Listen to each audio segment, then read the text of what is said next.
Hey guys, here's another Mercury video. This one's going to be kind of a part 1, part 2 deal. And we're going to be buffing the paint in this one. And like I've said so many times before, I don't actually have a cameraman, so I can't show me buffing the paint. But I will do a before and after, so I'm going to do a walk around of what we got going on here. And then I'll do a walk around after I buff it, and we'll see if the the differences show up on camera, the improvements show up on camera. So basically, I tried doing this. What I'm going to be using is this Meguiar's Ultimate Compound, and I made a video on this on a different car earlier on in my channel's life, about this time last year probably, on my Oldsmobile.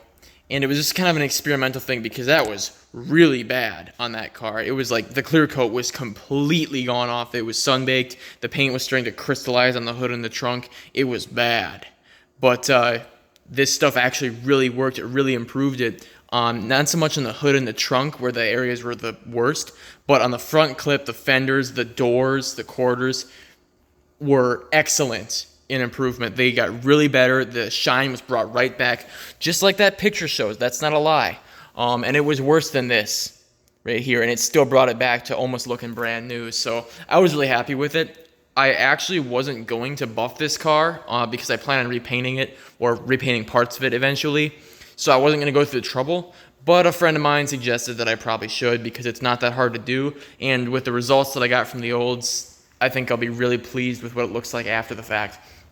So, I mean, I know there are certain parts of this car that the buffing is not going to fix. Like, I mean, this is rust. This wasn't here when I got the car, but this is because this top is in really bad shape and it's really rusty underneath. I mean, you can feel the rust bubbles coming up from underneath. You can even kind of see it on the texture on the camera, all those rust spots coming up on there. So it sort of bubbled out, and I mean, I'm gonna have to do some rust repair and removal of that stuff, but so it's not gonna get rid of that, obviously. And then there's some touch-up paint spots like that down there and right there where there's tow mirrors mounted to this car once upon a time.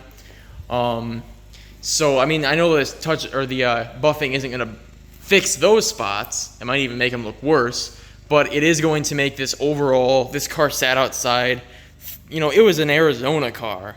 My great-grandparents drove this car around in Arizona for the entire time that they had it, back and forth from Arizona to Minnesota, here where I live. So it's got its fair share of sun. Then it sat outside for about a year before I got it. It was stored inside for about 22 years. Until they pushed it outside so one of my relatives could store their car where this car was. So it's outside for a year and got baked in the sun a little bit. So I mean, it's got some shine to it, but it's definitely not glossy anymore. It's kind of faded, just like it shows in that picture on the Meguiar's bottle.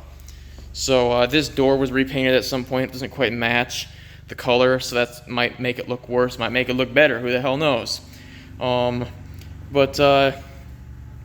Yeah, I think I'm going to get this taped up, get all the chrome taped off, windows taped off, mirror, all that stuff, and I'll buff it off, and then I'll do another video, another walk around, and show what improved on it.